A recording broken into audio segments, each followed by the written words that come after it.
Welcome back to the Moonlit Podcast. The podcast, the before or as you go to bed podcast with me, your host, Sprout Greenway. The night is July 13th, 2023, and the moon phase that we are currently in is the waning crescent. Today's topic, or tonight's, I keep forgetting it's the night. Tonight's topic is stigmas. Now, I mentioned in my Brains Behind Our Hearts episode that I would talk about this, and here I am talking about it.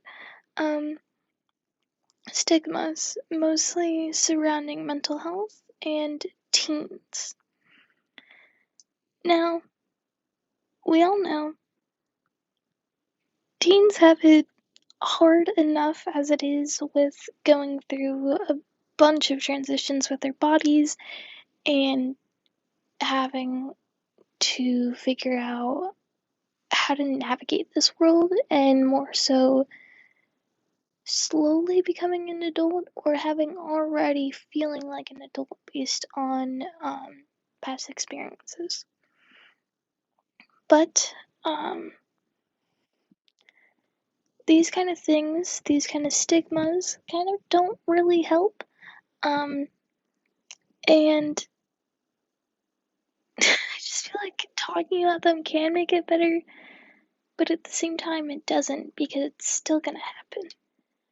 But these stigmas surround gender and race and mental health and so many different things that are just, oh my gosh.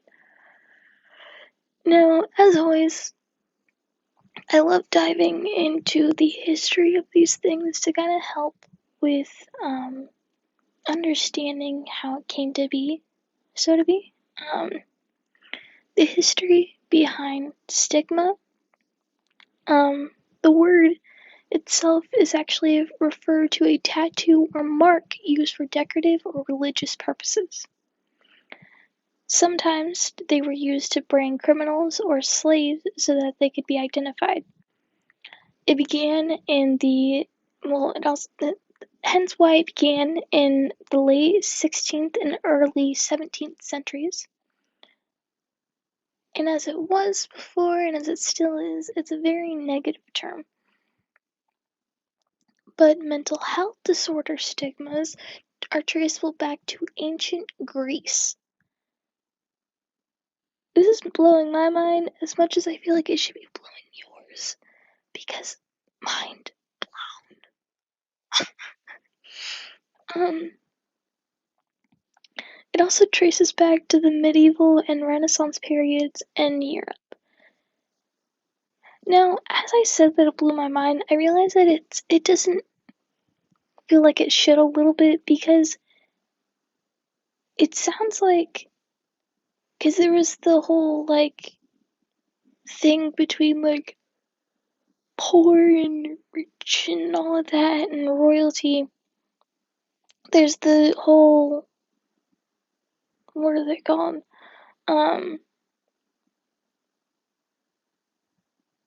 Stereotypes behind that. Took me a second. There's the whole stereotypes behind being poor and rich and mid and all of that. And so it doesn't really surprise me as much as it did for the first few seconds where my mind was blown, because as much as I would love to say, oh, I don't feel like they did, it feels like they did, because they kind of, back in the day and kind of still, we're harsh on ourselves for not being as perfect as we should be. But yeah, during these times, people often believed that mental illness was caused by demonic possession. If I would have read this article right before I was making my last episode, I would have found a transition. But now I'm okay. Anyways, if you didn't listen to last week's episode, I talked about paranormal and the history behind that and what it has become now. So if you didn't, what are you doing? Why are you here? Why are you right here? Go watch the other episode, please and thank you. But yeah, negative attitudes towards mental illness persisted in the 18th century in the United States, leading to the stigmatization of mental illness and resulting in mentally ill people being treated inhumanely. It took decades for greater awareness around mental health issues to filter into both treatment industry and into society at large. Now, I remember, and I don't know where I heard this or where I read it,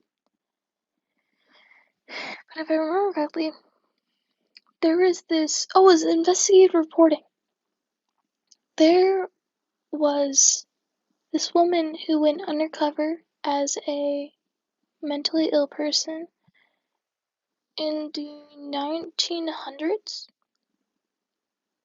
just to show, at like a specific mental institution, to show how terribly they were treating their patients. And she was there for like a week and wrote down everything that was said to her and everything that they did to her, just so that way she'd write a whole article on how bad it is and got them taken down. I called that bad o'clock, okay? But yeah, it was just something that I remembered about that. But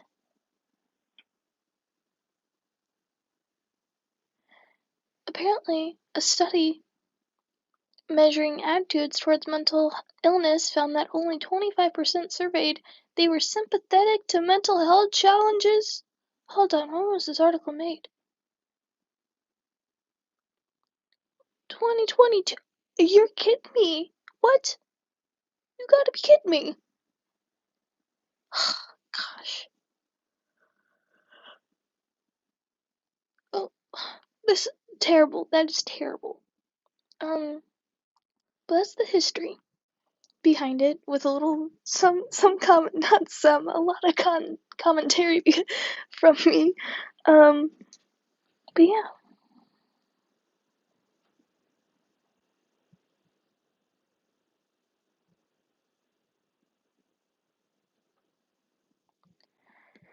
Moving on to stigmas and kind of how they are today.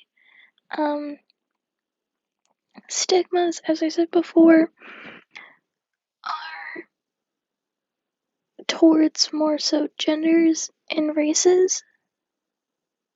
And I'm not talking about NASCAR. That was a terrible joke. Okay. But there are two types, which are social ones, which are negative attitudes and discriminating behavior directed towards with mental health problems. I wouldn't think that, but okay. So when I'm thinking socially, for me, I'm thinking like, oh, a girl's gotta look a certain way, a guy's gotta act a certain way, a black boy's gotta act a certain way, a black girl's gotta act a certain way. This white girl over here has to act a certain way, and so on and so forth. If they have to, that's like the. Come on, I said this word earlier. I don't know anymore. I forgot it again.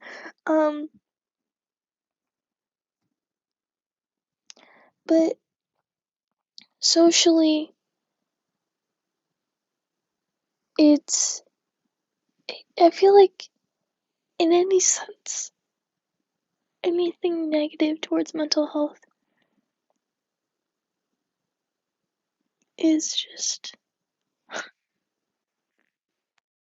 it creates lower self-esteem, especially with teens who are just trying to grow up, just trying to figure out their life. Okay, like,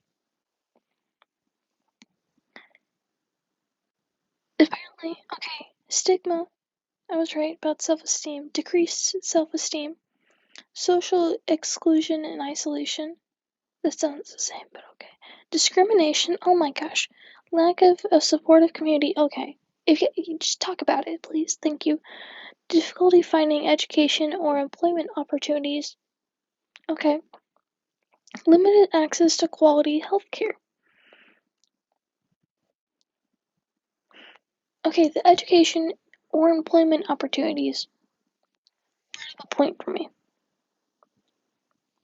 Now, I am unemployed and currently applying for jobs. And there was this one place that I was applying to where in every single application they have to ask you certain questions. And one of them asks you if you have a disability.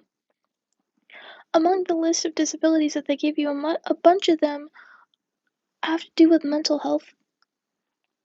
Because apparently mental health is a disability, but okay. But on the most recent one that I applied to, they said that depression or anxiety is a disability. Excuse me? Imagine someone saying yes, and among the giant list, they don't know what you have. Like, that's stupid. But I can see why, depending on how high functioning or how not high functioning, less functioning you are. And high functioning in mental health just means that you're able to fit in with the world more based on what you've experienced and like put to the test.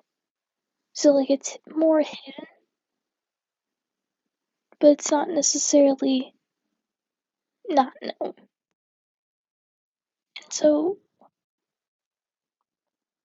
I can just understand it. And stigmas, I hate them. Oh my gosh. I don't know how many movies I have to see to be.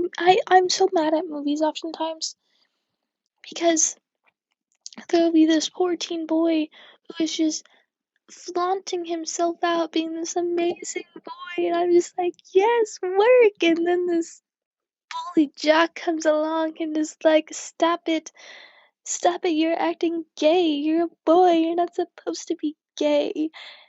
And I'm like, shut up, don't let him, no, be your, be who you are for your pride. I know how off key that was, I don't care, but I don't know how many times, it's just, my gosh, I hate it. But anyways, let's get right back on track. The consequences of stigma on teenage mental illness. Um,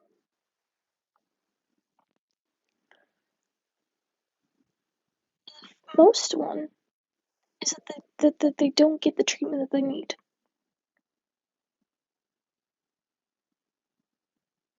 Hence, fewer than half of those with a mental health condition get treatment.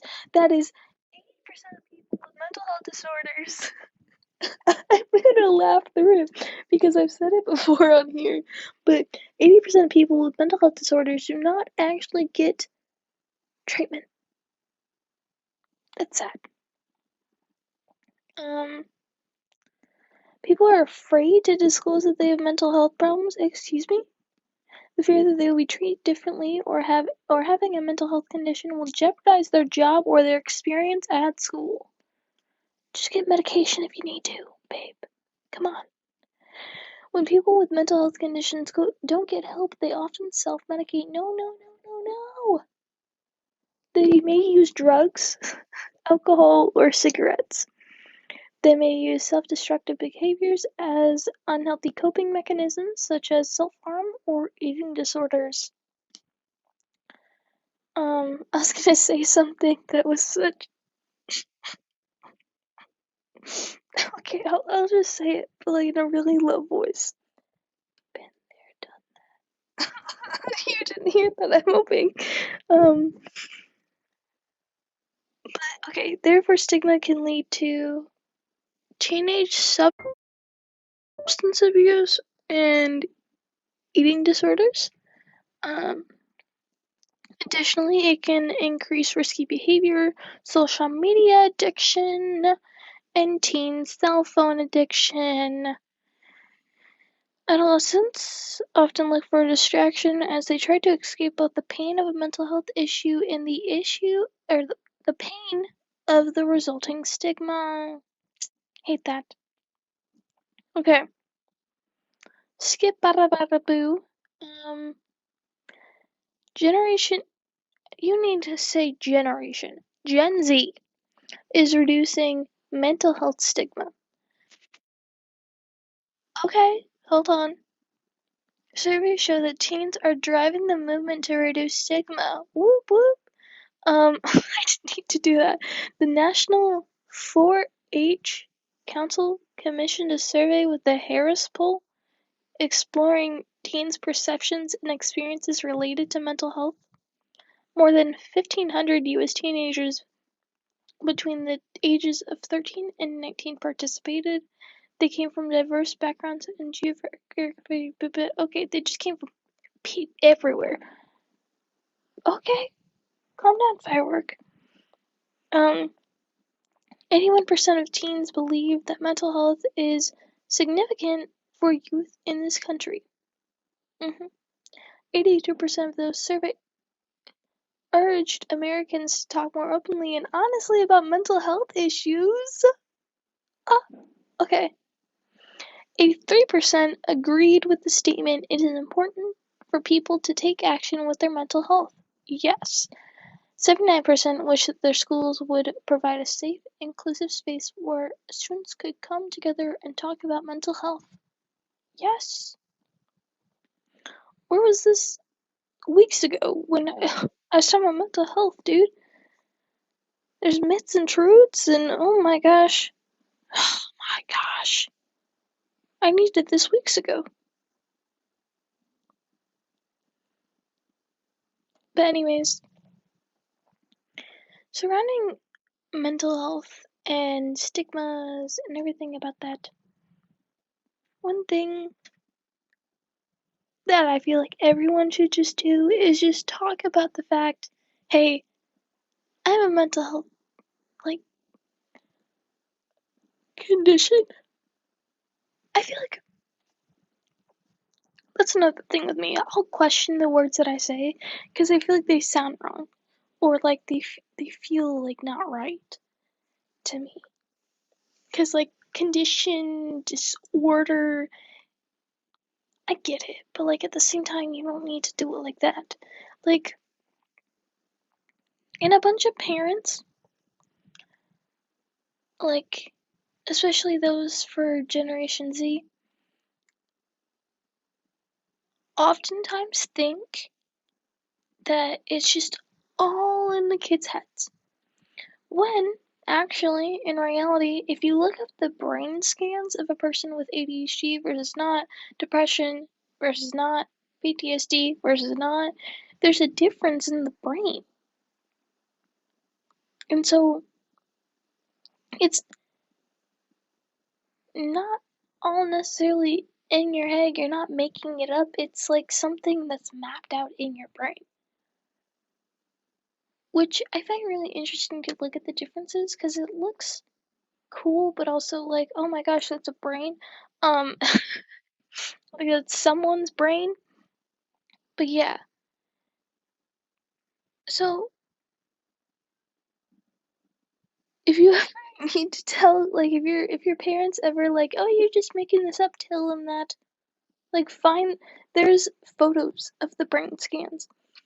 Just find them and be like, hey, yo, This is, like, actually done. Like, it's not all in my head. I'm not making it up. I mean, it's somewhat in my head, but, like, at the same time. But yeah. Like last week, I'm just gonna stop myself. Otherwise, I'm gonna keep going on and on and on.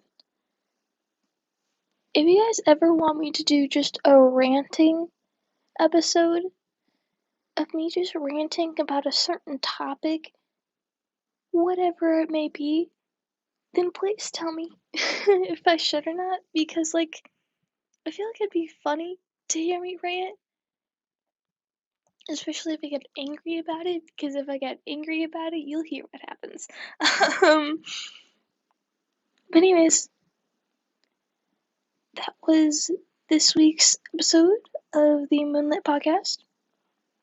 Remember to eat, sleep, and if you're listening to this before you're going to bed, have a good night's rest. Eat, sleep, drink your water, take your medication, and as always, look out for